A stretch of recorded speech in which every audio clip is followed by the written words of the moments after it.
Bonjour à toutes et à tous, c'est Thibaut du club de l'EFP. Alors dans cet épisode, on va voir ensemble les 4 raisons pour lesquelles vous devez créer une SCI et la raison pour laquelle vous ne devez surtout pas en créer une.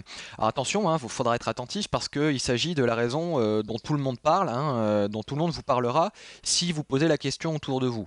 Donc c'est ce qu'on va voir ensemble, hein. La SCI c'est évidemment un outil très utile, mais dans certains cas très précis et ce ne sont pas forcément ceux auxquels on pense à première vue.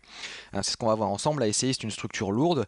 Donc, il faut que l'investissement en temps et en argent en vaille le coup pour en créer une et on verra comment faire exactement. On verra également ensemble dans quel cas précis vous avez intérêt à envisager la création d'une SCI et ce que vous pouvez faire si ce n'est pas le cas. Notamment, on va détailler ensemble les solutions qui vous permettront de pallier à la SCI si jamais vous n'avez pas intérêt à en créer une. Et vous verrez que ce sont des solutions qui sont par ailleurs très simples, qui dépendent tout simplement de plusieurs facteurs, notamment de vos objectifs, des personnes avec qui vous souhaitez vous associer, de leur statut par rapport au vôtre, etc., etc. On va voir également dans cet épisode quel type exact de SCI vous avez intérêt à privilégier selon l'objectif que vous êtes fixé au départ. On va détailler ensemble les 3 types de SCI les plus répandus et les conditions exactes pour optimiser leur utilisation. On va voir que ce sont des cas qui sont assez spécifiques d'ailleurs et qu'il y a des conditions bien particulières à respecter pour tout simplement ne pas être hors la loi, parce que évidemment vous vous en doutez, surtout en ce moment le fisc veille au grain, notamment en termes de redressement.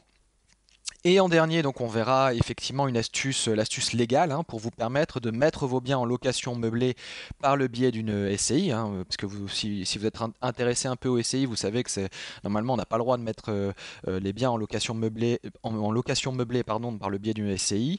Et vous allez me remercier effectivement car je viens de vous faire économiser par cette astuce le prix d'un rendez-vous chez votre conseiller en gestion de patrimoine qui vous l'aurait facturé plusieurs centaines d'euros.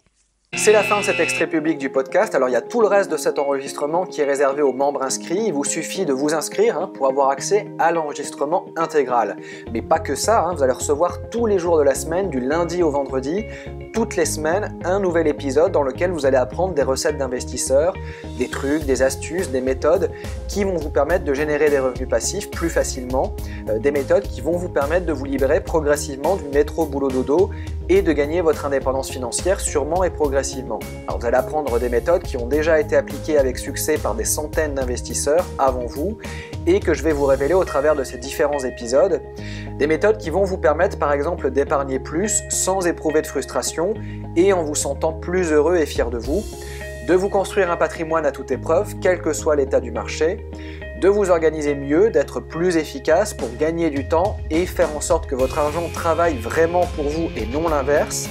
Et puis des méthodes qui vont vous permettre de générer des rendements à 2 chiffres, même lorsque le contexte économique et financier est particulièrement morose. Vous allez apprendre également à investir en faisant en sorte de ne pas perdre d'argent, et vous allez voir qu'avec un peu de méthode, c'est possible, et même très facile, que ce soit d'ailleurs en bourse, dans l'immobilier ou même dans les matières premières.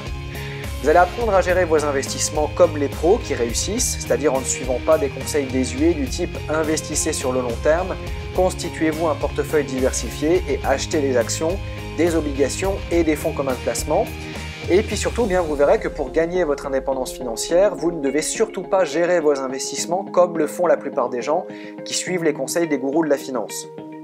Alors peut-être que vous gérez déjà vous-même vos investissements, peut-être que vous avez préféré faire confiance aveuglément à votre conseiller financier parce que vous ne compreniez pas bien le produit qu'il essayait de vous vendre. Alors c'est le moment d'aller plus loin, de passer à l'échelon supérieur.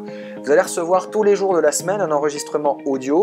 Il vous suffit pour cela d'aller sur la page www.écoledesfinances-personnelles.fr/club-EFP et vous allez devenir membre du club privé École des finances personnelles en vous inscrivant. Alors il y a un lien qui s'affiche sur la page si vous écoutez cet enregistrement depuis le site, sinon si vous l'écoutez depuis YouTube, vous pouvez regarder dans la description de la vidéo, il y a un lien qui vous permet de vous inscrire www.école-des-finances-personnelles.fr/club-EFP pour devenir membre en quelques clics du club privé École des finances personnelles et avoir accès à tous ces enregistrements.